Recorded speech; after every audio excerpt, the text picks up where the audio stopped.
운세를 본 적 있는 사람이라면 한 번쯤 자유의지와 운명론이라는 주제에 관심을 가져봤을 겁니다. 오늘은 나의 운명을 바라보는 두 가지 관점, 그리고 그 속에 숨은 어두운 이면에 대해 이야기해보죠. 운명에 대한 통제권이 오롯이 자신의 의지에 달렸다고 믿는 것, 그게 바로 자유의지죠. 자유의지는 겉으로 보면 주체성과 무한한 가능성을 자극하며 성취감을 안겨주는 긍정적인 신념으로만 보입니다. 하지만 자유의지에 대한 믿음은 인생이 뜻대로 풀리지 않을 때 가장 먼저 자신을 무너뜨리는 기폭제가 되죠. 한계까지 자신을 몰아붙인 결과가 실패로만 누적될 때 자유의지의 반작용이 시작됩니다. 모든 실패의 근본적인 원인이 자신의 의지와 간절함으로 귀결되기 때문에 자신의 존재 자체를 부정하는 자기 혐오의 사이클에 빠지게 만들죠. 더 나아가 자기 개발이라는 명분의 자기 학대가 정당화되고 끝없이 결핍에 시달리는 악순환이 반복되죠. 특히 거북할 수 있겠지만 인간은 모든 것을 통제할 수 있는 전능한 존재가 아니며 결과는 우리의 통제를 벗어난 수많은 요소에 의해 결정됩니다. 우리는 의지와 노력으로 수많은 변수 중 일부를 통제할 뿐이죠.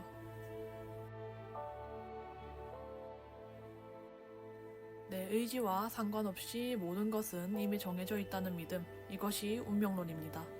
운명론자에게 모든 것은 이미 쓰인 대본이며 인간의 자유의지는 몰입감을 위한 환상에 불과하죠. 운명론적 믿음에 지나치게 매몰될 경우 주체성이 소멸되어 자신의 생각이나 판단보단 타인의 판단에 의존하게 만듭니다. 그래서 운명론에 대한 지나친 믿음은 타인에게 가스라이팅 당하기 좋은 정신상태로 만들죠. 하지만 운명론 역시 자유의지처럼 양면성을 가집니다. 긍정적인 측면에서는 어차피 될 일은 되고 안 될 일은 안 되니 지금 이 순간에 최선을 다하자라는 느낌, 즉 통제 불가능한 것에 에너지를 낭비하는 대신 통제 가능한 지금과 나의 경험에 모든 주의를 집중함으로써 현재를 충만하게 살게 만들며 변수에도 흔들리지 않는 정신적인 기반을 가지게 만들죠.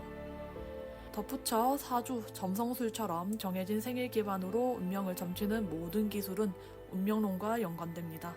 이들은 운명론적 점술로 자신이 살아가는 이유, 즉 소명을 이해하고자 합니다. 또 이미 정해진 운명을 사는 것에 대한 오컬트적 해석은 다음과 같습니다. 우리는 선택하기 위해 태어난 것이 아니라 신성의 일부인 나를 이해하는 것이 신을 이해하는 것이기 때문에 나의 선택을 이해하는 것이 신의 본질을 이해하는 것이라 믿습니다. 그러므로 무슨 상황에서 어떤 선택을 하고 왜 그 선택을 하는지 매 순간 선택의 분기점을 성찰해야 한다고 여기는 것이 오컬트적 운명론의 믿음이죠. 시크릿처럼 한때 유행했던 자기계발서는 자신의 의지로 생각과 감정을 통제하면 원하는 현실을 이룰 수 있다는 끌어당김의 법칙을 설파했습니다.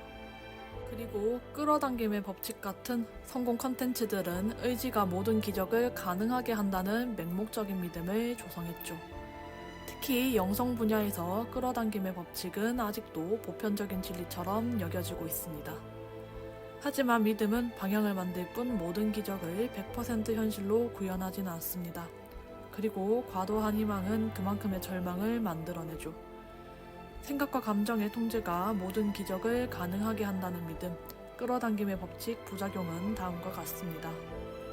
첫 번째, 현실 도피와 망상. 원하는 것을 구체적으로 상상해야만 한다는 명분으로 상상과 현실의 경계를 흐리게 만듭니다. 즉 이성과 판단 능력을 서서히 소멸시키는 거죠.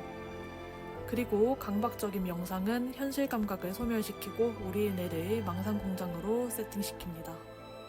두 번째, 결핍과 자책의 사이클. 나에게 없는 것에 집중하며 간절히 원하는 상태를 유지하다 보면 오히려 가지지 못한 것에 대한 심각한 결핍에 시달리죠. 그러다 결국 원하는 것이 이루어지지 않으면 간절함이 부족했던 자신을 탓하며 끝없이 자책과 혐오를 반복하게 됩니다. 세 번째, 집착과 강박. 간절함은 쉽게 집착으로 변질됩니다. 무조건 될 것이라는 강박은 맹목적인 신념으로 왜곡되어 다른 기회나 가능성을 보지 못하게 시야를 극도로 좁혀버리죠. 네 번째, 분별력 소멸. 당신이 간절히 원하는 것이 오히려 해롭더라도 강박적인 긍정적 사고가 현실에 편집하여 분별 없는 욕망을 합리화합니다. 그리고 이 분별력 없는 긍정과 욕망이 결국 당신을 더 위험한 길로 이끌겠죠. 결론적으로 자유의지와 운명론 둘 다 일관성 있게 좋거나 나쁜 영향을 주는 개념이 아닙니다. 그렇기 때문에 흑백 논리로 바라보기보다는 이 신념이 나에게 어떤 영향을 끼치고 어떤 사이클을 만들어내는지 살펴보고 자신에게 맞는 신념을 재설정할 필요가 있을 뿐이죠. 지금까지 자유의지와 운명론의 이면이었습니다. 감사합니다.